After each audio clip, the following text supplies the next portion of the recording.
Ang pagbasahin ay mula sa NIV. Sabi dito, do not be anxious about anything. The peace of God will guard your hearts and minds in Christ Jesus. So, nalala may binawas lang. Pwede bang paki-plus lang po dyan sa yung NIV version. So, yun po sa NIV version. Gusto ko mabasa ng lahat. Philippians 4. Ayan po. Sabi niyan, do not be anxious about anything, but in every situation, by prayer and petition, with thanksgiving, present your requests to God.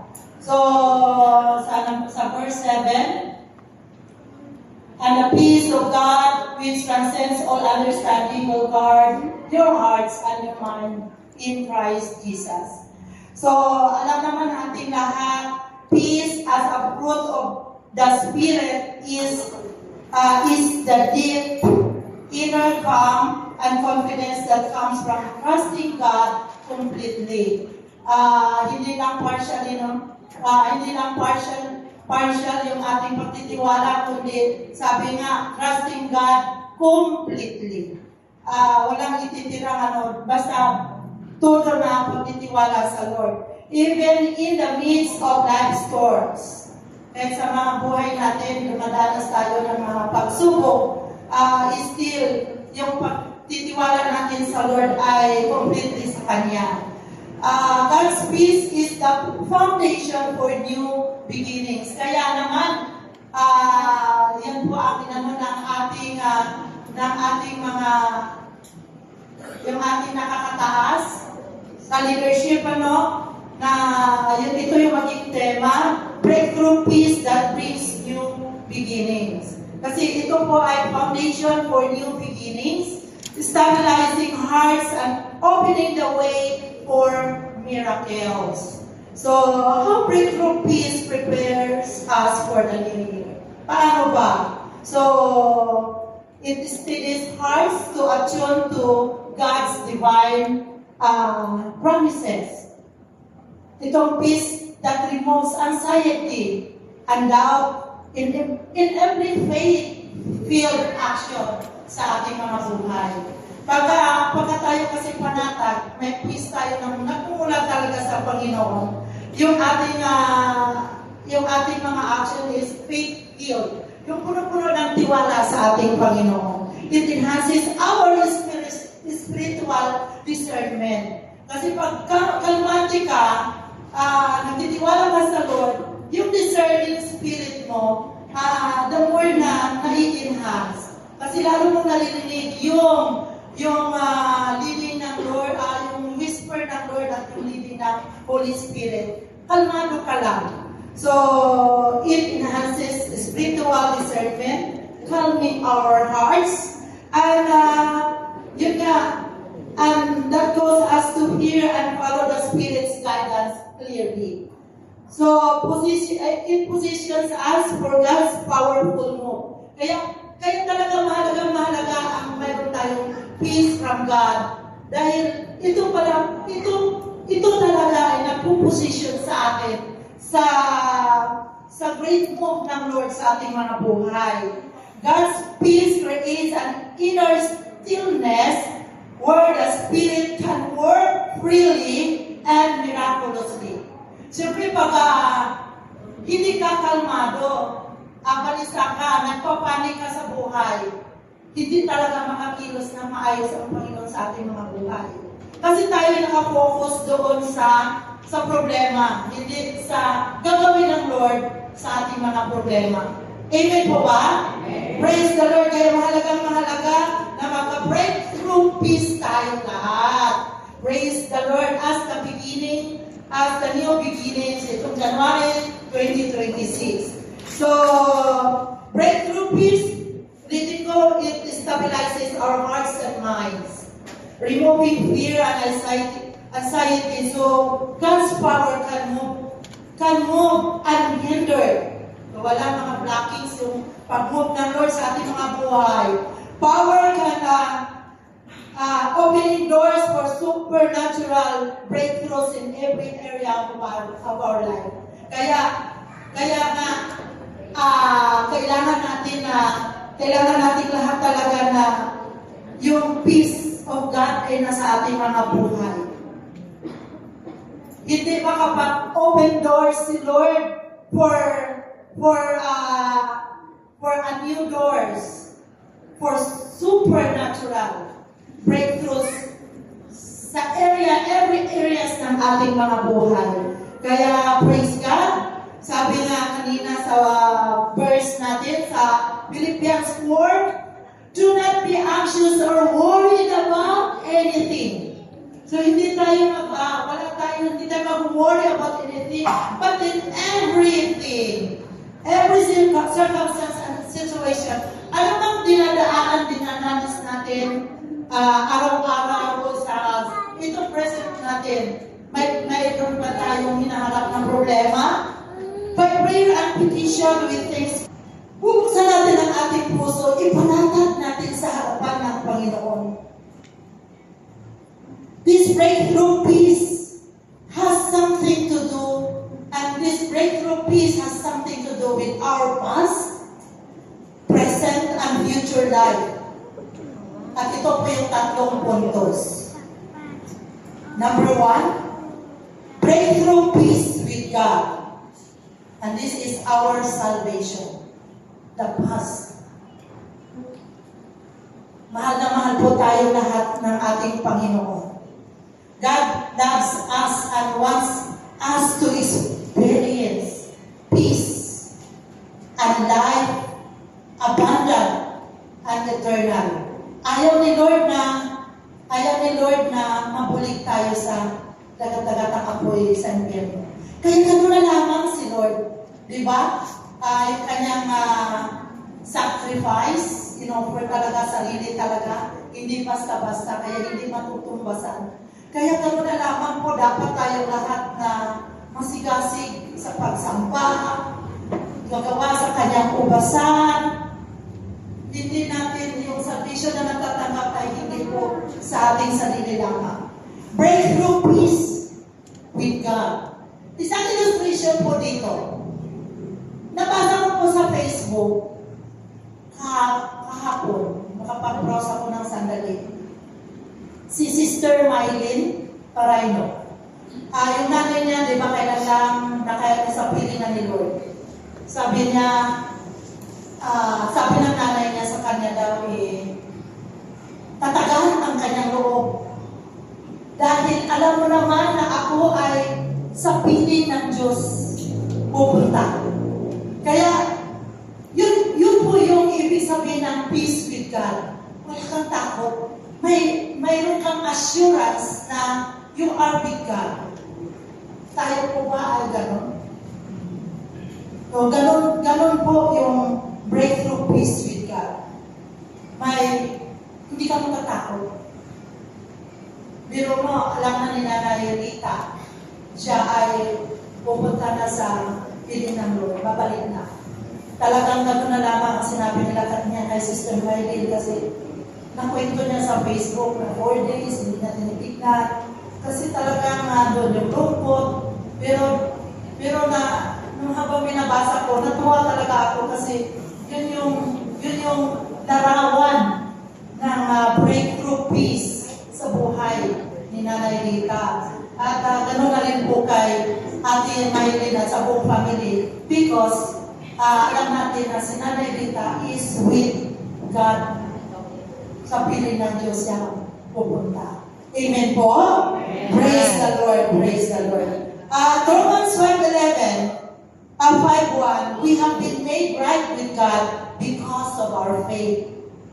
Hindi lang po yan sa ating gawa-gawa, magawa tayo ng mabuti because of our faith to God.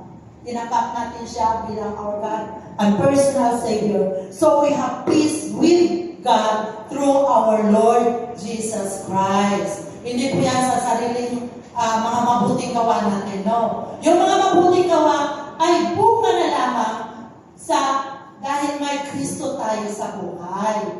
Pag may Kristo ka sa buhay, susunod po talaga, makikita po talaga ang mga mabubuting gawa. Ang mga mabubuting mga ginagawa natin dahil bunga po yan, dahil may Kristo tayo sa ating puso. So praise the Lord. You cross the bridge into God's family when you receive Christ through an invitation. It's an invitation, di ba? So tayo din, lalabas na tayo. Mag-invite, magpagamit na rin po tayo. Talagang yung evangelism po natin, kailangan po talaga ang buhay ng bawat isa. Malawak po yung 18 barangays po yung under natin. Kaya yung salvation na yan, ikilos po tayo lahat para sa iba. Sabi nga, you receive Christ through an invitation and experience peace and life abundant and eternal. This is breakthrough salvation. Praise the Lord. Sa John 1:12, yet to all who receive Him, to those who believe in His name, He gave the right to become children of God. So, tayo yun, amen? Tayo mga tumanggap sa Panginoon. And Romans 10:9, that if you confess with your mouth Jesus is Lord and believe in your heart that God raised Him from the dead, you will be saved.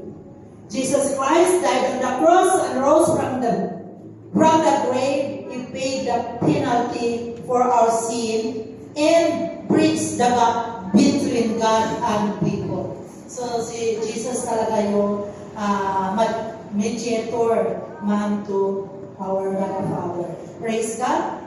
In Revelation 3, verse 20, sabi dito, yan, here I am. I stand at the door and knock. If you hear my voice and open the door, I will come in you and eat with you, and you will eat with me.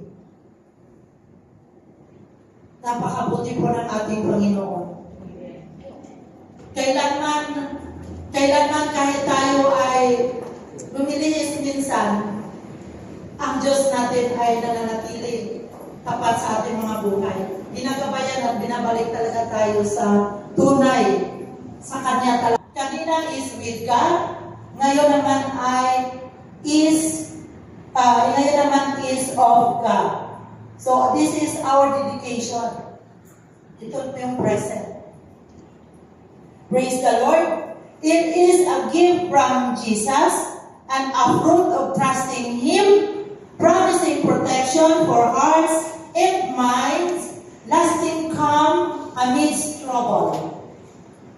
Sa next slide na po.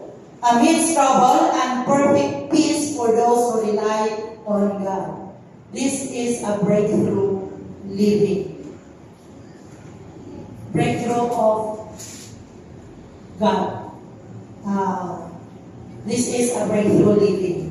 Sabi nga sa Isaiah 26 verse 3, God, you gave true peace to people who depend on you, to those who trust in you. Sa ating pamumuhay, kailangan talagang kompleto yung nasa puso natin, yung tiwala. Completely depend on God. At alam naman natin, because God is with us, tutulungan talaga niya tayo paano tayo makaahon sa problema. So, through prayer. Di ba kanina sa is their life and peace. Amen? Ang ating buhay. Si Jesus Christ, He is our life and peace. Perfection in glory will be theirs when Christ returns. So, pagbabalik pa ni Lord. So, when they appear with Him in glory, kaya naman tayo ay nagsisikap. Hindi natin gagawin yung mga bagay na hindi tama. Baka bigla dumating si Lord, maiwanan tayo, nakakatakot. Amen po? Nakakatakot po yun. Biglang darating si Lord, tapos ang ginagawa mo, wala. It's not in tune with the heart of God. Kaya tayo ay palaging pinaalalahanan. May pastor tayo na nangangalaga dito na kung saan palagi tayong ginagabayan, tinuturuan sa tulong ng Banal na Santong Espiritu.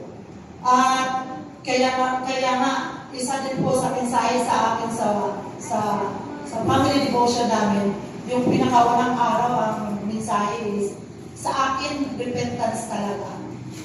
Tapos, talagang hindi makakilos talaga si Lord pag hindi tayo mag-repent sa mga mali at ginawa. Kaya, glory to God, hindi tayo mag-aalam sa pagmamahal sa Diyos, sa paglilingkod, sa pagpupuri, sa paggawa ng kalooban ng Lord, kung ang ginagawa natin ay hindi in tune sa puso ng Lord. Kaya, nakakamanga si Lord talaga as long as we desire na mag-aalam tayo kay Lord. God also and the Holy Spirit will set us all ablaze to God. Yung pag-aalam na nagmamahal sa Panginoon. Yung peace na nararanasan natin, yan po ay foundation. Tunay po na napakabuti ng ating Panginoon. Hallelujah. At sa 1 Thessalonians 5:23, sabi nga dyan, God is the God who gives peace. May He make you holy through and through. May your whole spirit, soul, and body be kept free from blame. May you be without blame from now until our Lord Jesus Christ comes. Kaya nga sa buhay natin, kahit na kunting sinungaling kasalanan na rin po yun Yung minsan nagdadahilan, walang magdadahilan. Walang pagod-pagod sa harapan ng Panginoon. Buhay natin pag wala ang Diyos at nakapokus lamang tayo sa worldly things. Mga worldly needs natin, wala sa spiritual. Wala pong kwenta. Kaya, nakakatuwa naman, nakaka-bless talaga ang Holy Spirit, hindi ka binibuin. Pag hinihiling mo, talagang unti-unti naman isiset niya ang puso natin to be more na yung sa service natin, hindi basta-basta. Sa pagmamahal, pagpupuri, hindi basta-basta. Yung pananalangin, hindi mo basta-bastahin. Nanoon yung paggalang mo. Dahil alam naman natin, the Holy Spirit. Lalo na sa oras na live in His glory and goodness. He will preserve our lives. Biro mo yun, He will preserve. Grabe no? He will preserve our lives and makes us blameless to exist in His glory forever. And this is the breakthrough destiny. Yung future. Parang ang hirap, pero is a choice din po sa buhay. Hallelujah. Sabi nga sa 2 Peter 1, May grace and peace be yours in full measures through your knowledge of God and of Jesus our Lord. So dapat, yung knowledge natin kay Lord dapat talaga nag-i-increase. Paano po nag-i-increase yan? Pamamagitan ng pagbabasa ng salita ng Diyos. Alam, malaking pasalamat ko po no ako'y nakapag-re-EGR. Nag-re-EGR tayo dito. Inopen po yun sa lahat. Dinrap ko po talaga yun malaking ng conviction ng Holy Spirit sa akin. Kasi alam ko po, alam ng Lord na yung prayer, yung family devotion namin, paandap-andap. Talagang, kung may time, pero hindi yung nawawala sa isang buwan, pero hindi palagi. Nagkaroon po ng revival talaga. Nagkaroon ng revival, na ibalik po yung aming family altar, na yung devotion namin na nawa, God will sustain. at yung, siyempre, yung ating personal devotion sa Lord. Na ganun po, nagkaroon po talaga ng revival. Kaya po yung mga hindi pa nakapag-re-AGR at hindi nag-AGR, atin po tayo, napakaganda po. Yun po yung ginagawa ng Lord sa buhay ko. Nagkaroon po talaga ng revival sa family. Nagkaroon ng peace. Yun po yung kabutihan ng Lord na ginagawa. Ayaw ni Lord na tayo ay mawalay. Gusto ng Lord palagi tayo nag-aalag sa Kanya. Praise the Lord. Sabi sa isang offer, sabi dito, no God, yan, no peace. No God, no peace. Sige, according to Croft in Finch. So, kailangan, pag wala tayong Diyos, walang peace. Pag hindi natin inaalam si Lord, hindi din natin alam ang peace. Kaya kailangan natin alamin, dig deeper kung ano sino si Lord by reading the Bible, through our personal devotion, family devotion, and malalaman natin yun kung ano talaga ang real peace. Tatagpuan natin yan sa Diyos. Amen? Praise the Lord. And that is breakthrough peace is resting in His victory. Yung victory din natin, victorious din tayo. Pag alam natin ang tunay na katayuan natin sa harapan ng Panginoon. Pag walang Panginoon, walang peace. So, kailangan natin alamin